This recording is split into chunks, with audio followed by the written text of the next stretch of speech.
think I found the cure to depression, and I want you to have it. How many young adults are depressed? How many young teens are struggling with anxiety and thoughts about hurting themselves?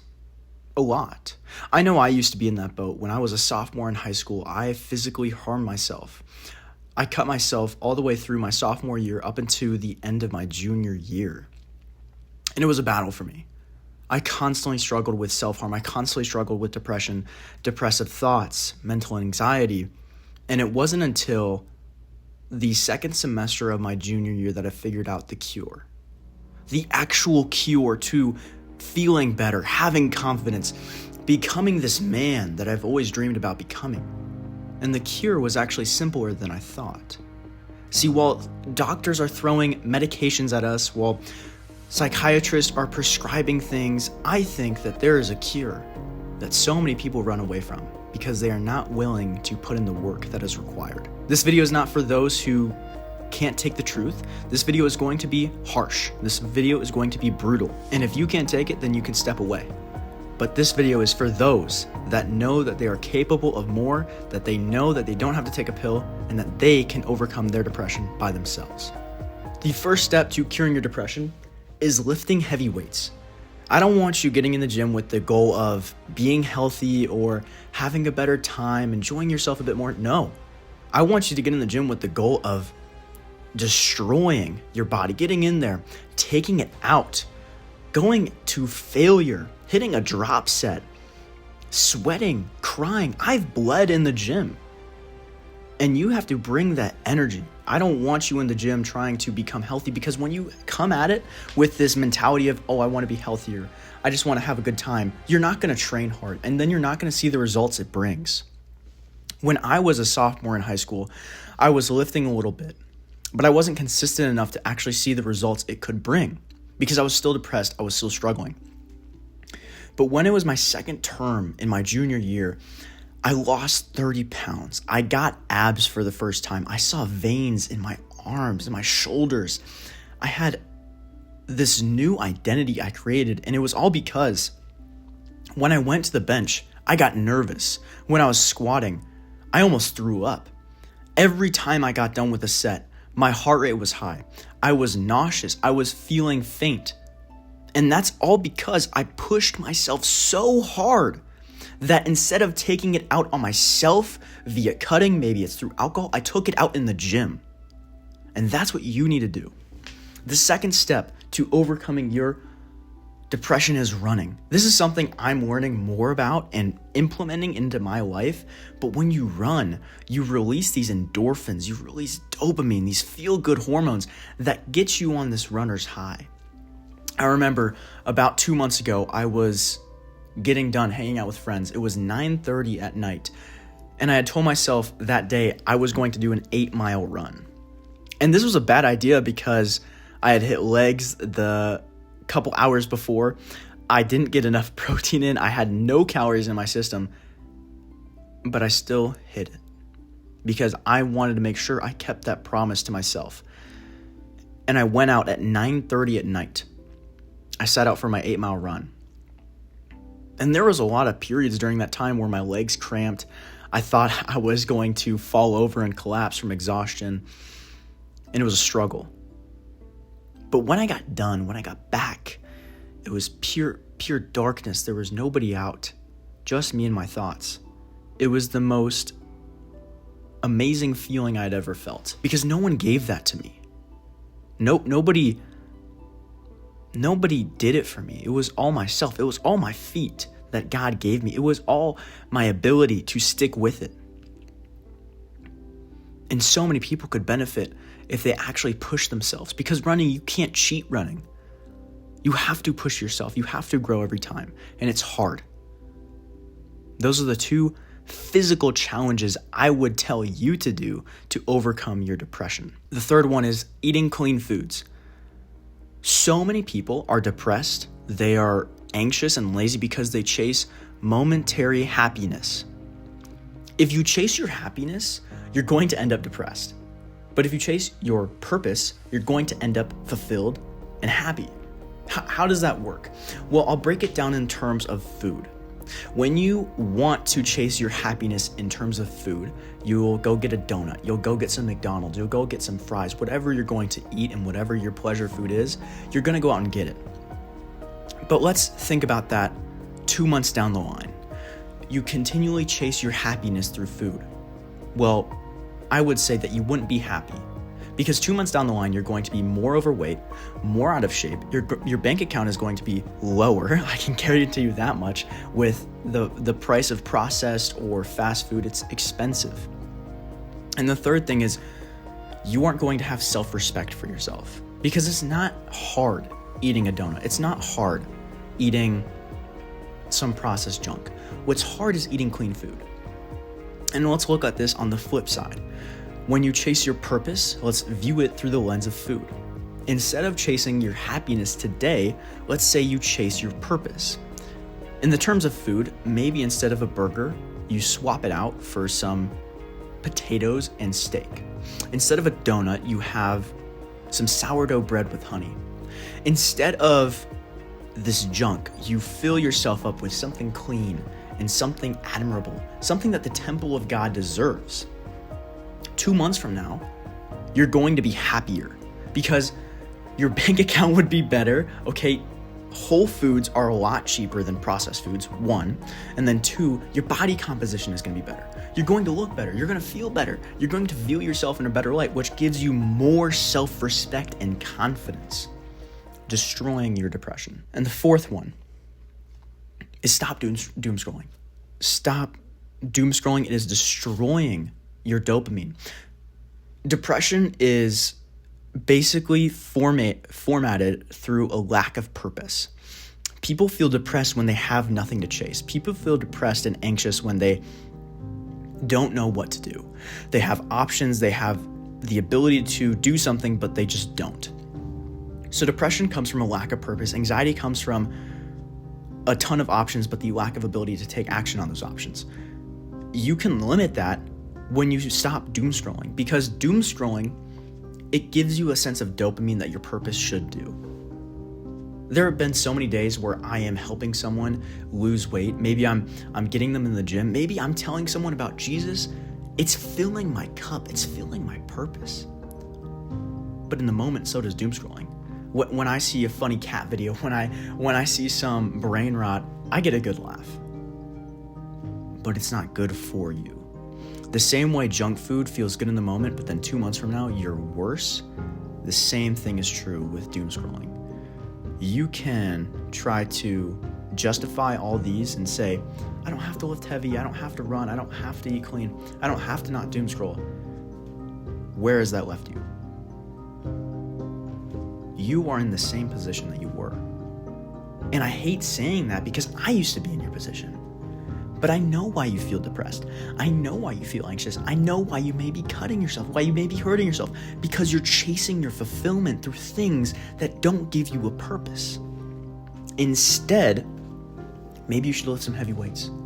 Don't get in the gym just to be happy and healthy. Get in the gym to freaking go to war. As crazy as that sounds, it will make your mindset different. You won't just leave a couple reps in the tank. You won't just leave a couple weights off the bar. You'll rack that thing to the max and you'll hit it until you black out. And that's what you want. I don't care if that's not optimal. I don't care if that's not best for hypertrophy. We're not trying to get your best hypertrophy. We're trying to cure your mental battles. And that's the first step. The second step, run. Do not focus on your pace. Do not focus on how far you can go. Focus on the work. Be impatient with the action and patient with the results. So many people, they lack this ability to just do something hard. And it's all because they're doing the opposite of what I'm telling you. They say, yeah, I'm active in the gym, but I'm not trying to become a big, bulky bodybuilder. I've been lifting for 2 years, by the way, side note. I've been lifting for 2 years. I bench 275. My total is well over 1,000. If you saw me on the street, I don't look too bulky. I look like an average guy, right? And I have gotten in the gym every day with the same goal, go to war. So I can promise you, you're not going to get too bulky. Other thing, they're not running when they go outside. They just want to take a nice stroll, which is good, healthy. I do that too. But they never challenge themselves. They never actually try to compete with who they were yesterday, and that's why they stay the same. Instead of eating clean, they go out on the weekends. They drink. They eat the donuts. They eat these lies that society has given us. It's not fuel. It's fire. It's destroying you. And doom scrolling is just it's the worst thing you could do. You need to get that out. You need to cut all of those things out, because all the people telling you not to do that, they're doing the exact opposite. And that's exactly why the average American is 17 pounds overweight. That's exactly why the average American struggles with addiction, with pornography, with drugs, with depression, because they do the exact opposite. Some people are going to hear this and be like, well, that's so easier said than done. And you're right. It is. Because yesterday for me, I had a kind of down day. I didn't eat as clean as I should have. I didn't work as hard as I could have on my business. And if you're out there, you're probably thinking, oh man, he probably had some junk food. He probably, doom scrolled all day. What did he do? No. My off day now, because I've committed to 1% better, is a lot better than most people's best day. My version of junk food is I had 2 protein bars. I had some Halo Top ice cream, which is, if you don't know what that is, it's 11 grams of sugar for the entire pint, 200 calories. There's some processed stuff in there. I would not recommend you eating that, but it's a lot better than downing a whole tub of Ben & Jerry's. Be so good that your worst day is most people's best, because when I'm on it, when I'm on track, I'm running, I'm lifting, I'm working, I'm reading, I'm not on my phone, and I'm progressing. If you think it's too hard, or you think you can't commit to that, then don't. Don't try to commit to something you can't do yet. Like for me, these 4 things I can do every day, no problem, because I have built it in myself. But let's say you can only lift hard. Start there. Start with the basics and then build from there, because I'd much rather have you be 100% consistent on a 60% perfect plan than 10% consistent on a 100% perfect plan. Because when you set yourself up for failure and you fail, it gives you no motivation, because motivation stems from results. And when every day you get up, you fail on your eating, you fail on hitting the gym hard, you fail on running, but you just don't doom scroll, you're not going to be proud of yourself. But if you set up the goal of, okay, I'm just not going to doom scroll today, I'm going to do all those other things to the best of my ability, and then take it from there, you're going to be so much more fulfilled and have so much more respect for who you're becoming. That's what I found with my life. If you think that this is too hard to follow, or you think you can't even commit to any of these, then your why isn't big enough. When I was a junior in high school, my second semester, and I looked at myself in the mirror after I broke up with my toxic ex, I saw myself 30 pounds overweight. I looked at the mirror and I hated what I saw. When I think about it now, it does get me emotional, and it also gives me this just anger, this pure anger, because I let these things control me. These things that don't have a conscience, these things that don't have emotion, these things that don't have a brain, they held power over me, or I let myself be out of control. It was the most disheartening thing I've ever seen. Seeing myself as someone I didn't recognize, and I needed to change. I didn't care what I had to do. I didn't care the actions I needed to take. I was going to do it. And some of you don't even realize how far out of place you are. You think, well, I don't need to see my abs. I mean, I feel confident. I can run down the street just fine. My girlfriend loves me the way I am. But do you? Do you care about yourself and view yourself in the positive light that you know you should? When you look in the mirror, are you proud of the person that is looking back at you? When you look at your grades, when you look at your bank account, when you view your relationships, is it pleasing to you? Stop focusing on what your girlfriend says. Stop focusing on what your parents say. We love you just for you. I don't care. Do you love you just for you? Because if you were depressed, if you have anxiety and you clicked on this video, I know you don't. And the thing you're thinking about, maybe it's the bulge in your stomach. Maybe it's the fact that you're failing school. Maybe it's the fact that you're taking it out on yourself via vices, alcohol, pornography, cutting. I know you're not fulfilled. And it's time to take up the change in order to see the difference tomorrow. It's okay not to be satisfied with who you are. It's okay not to be proud of where you're at. That should give you motivation to work for it. That should give you motivation to change. And if it doesn't, then maybe your why isn't big enough. When I lost my 30 pounds in junior year, I messed up a lot.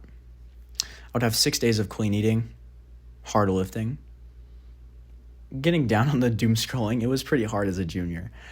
Running, I was doing my best to get in that.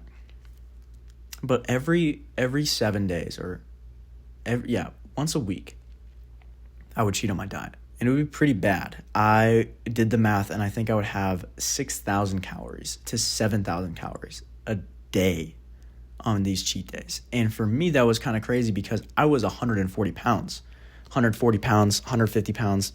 I wasn't a big dude by any means when I was cutting down. I started at 170. I didn't cut to 120, so please don't think that I was malnourished. There were days where I just went ham, and I still got to my goal. There were days where I was really messing up with lust and pornography. And yet over time, I reached 3 months free from porn. I reached almost a month free from physical lust. How? Well, it's all because I took up one thing. Okay, and it's not that I took up one thing. It's actually because I took up the desire to change. If you have a desire, you're going to make it happen. No matter what your desire is. Maybe your desire is to get better at choir. Maybe your desire is to become a better artist. Maybe your desire is to make better podcasts. You're going to do it. If you really want it, you will go out and get it. And that's what I understood with myself. Maybe I had 6,000 calories. You know what I was going to do the next day? I went right back on the deficit. Broccoli and beef with a little bit of avocado. I can still taste it because I just ate it. I'm still dedicated. You need to be able to understand you're not going to be perfect now, but that's going to build you up in the process, because the desire to get back up after you fall is called resiliency. You can tell how resilient someone is when something bad happens in their life. Let's say, for me, in this instance, I lost the weight because my girlfriend and me broke up at that time. I was in a pit. But then almost instantly, boom, right back up. Why? Because I got in the gym the next morning at 5 a.m. Then I started getting in the gym consistently. A couple months later, I started cutting myself. Boom, down. Because I didn't feel loved by my parents. But you know what happened? Then I started my cut. Boom, up. And then over the course of the time, I didn't just go down. I actually started going up. I became more resilient, more strong because I lost weight. I got stronger in the gym. My grades went up. Because when something bad happened to me, I simply took up the action to stand back up. And when I was up here and I had a cheat day, I would bounce back up. And when I look on a graph, from a far view, it almost looks like I'm going up a mountain. Like you're going up, then you have a little valley. You go back up, another peak. Maybe it's a bigger valley. But over the course of your life, holy crap, you are Mount Denali. That's how much you've grown. Like, you have to understand, the desire alone will take you there. Because the desire will give you the ability to take action. And the ability to take action will give you the results that you want to see. Moreover than that, you need to be able to do these 4 things. Because if you can't do these 4 things, I can guarantee you your results will not come that fast. Because yes, the desire is all you need, But if your desire to improve in class, in your relationships, in your physique, and you want to get some big pythons, and you just aren't taking action for that, you're not going to see the results. That's why you need to have the desire mixed with the action. And the action comes through hard things, like lifting heavy weights, like running, like getting off your phone, like eating clean food. Can I tell you something? When I was a senior, I did 75 hard. It was a mental toughness program, if you don't know what it is. 2 workouts, one outdoors, 45 minutes each, a gallon of water, 10 pages of a nonfiction book. Clean diet, no cheat meals, no alcohol, no nothing, and a progress photo every day. I finished that when I was 17. Why? Because I had this huge desire. And now I can look back a year ago and see how much more I've grown. I'm 18 now. I'm doing 75 hard again. I'm building a business alongside it. I'm learning every day. Because I understand desire mixed with action is a formula that is unheard of. And it's lethal.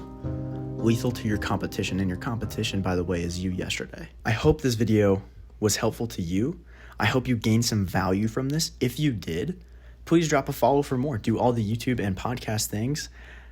If you're wanting help, you've been struggling with the depression. Maybe you've been cheating on your diet. Maybe you're not seeing the results. I want you to book a free consultation. I will put my Calendly link in the bio. Just talk to me. I want you to book this call. I want to understand where you're at and see how I can help you. That's everything. Love you all for watching. Hope you have a great day. Peace.